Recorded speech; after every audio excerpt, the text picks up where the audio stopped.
बादशाह की मेहंदी के बाद हवेली में सबको लग रहा होता है कि अब उसकी शादी मूर्ख से ही होगी, लेकिन असली खेल पर्दे के पीछे चल रहा होता है। ज़ैनदाद चुपके से प्लान बनाता है कि किसी भी तरह सुंदरी को बादशाह से दूर रखा जाए। इसलिए वो बिना किसी को बताए गुलाम और सुंदरी का निकाह करवाने का फैसला कर लेता है।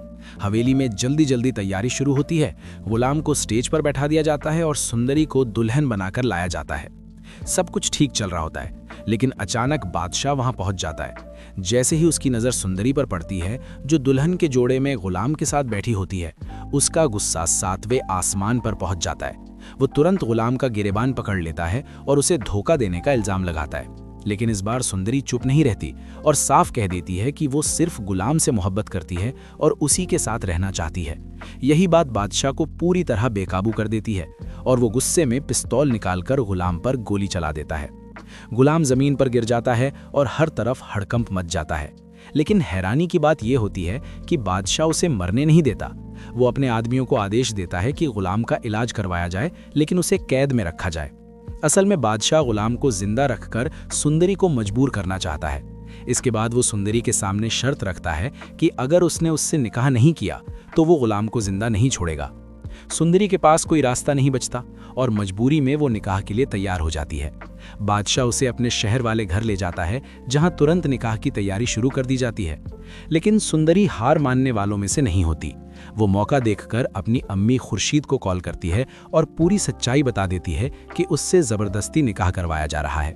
खुर्शीद ये सुनकर घबरा जाती है और तुरंत ज़ैनदाद के पास जाती है। दोनों मिलकर एक नया प्लान बनाते हैं। ज़ैनदाद अपने आदमियों को भेजता है जो बादशाह के घर पहुंचकर उसे बेहोश कर देते हैं और सुंदरी को वहां से निकालकर वापस हवेली ले आते हैं।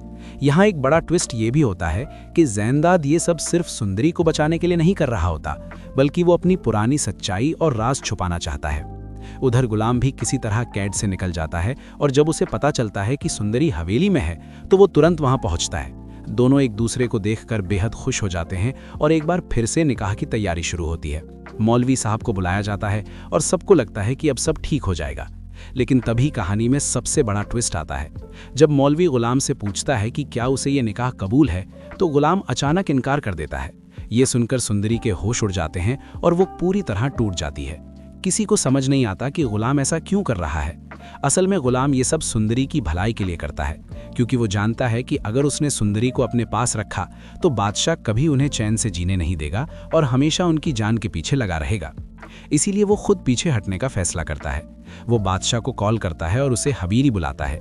जब बादशाह वहां पहुंचता है तो गुलाम खुद सुंदरी का हाथ उसके हाथ में रख देता है और कहता है कि अगर वो उससे सच्ची मोहब्बत करती है तो उसकी खातिर बादशाह से निकाह कर ले। सुंदरी ये सुनकर टूट जाती है, लेकिन गुलाम की मजबूरी समझते हुए वो आंसुओं के साथ निकाह के लिए हाँ कर देती है। आखिरकार बादशाह और सुंदरी का निकाह हो जाता है, जबकि गुलाम खुद को इस कहानी से अलग कर लेता है और एक अलग रास्ता चुन लेता है। बाहर से ये एक हैप्पी एंडिंग लगती है, लेकिन असल में ये कहानी यहीं खत्म नहीं होती।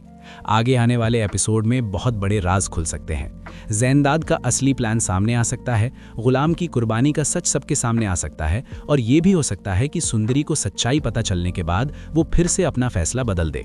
दूसरी तरफ बादशाह का जुनून भी आगे चलकर खतरनाक रूप ले सकता है और वो सुंदरी को खोने के डर से कुछ भी कर सकता है।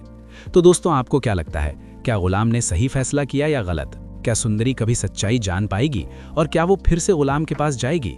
अपनी राय कमेंट में ज़रूर बताना। वीडियो पसंद आए तो लाइक करो और ऐसे ही दमदार ड्रामा रिव्यूज़ के लिए चैनल को सब्सक्राइब करना मत भूलना।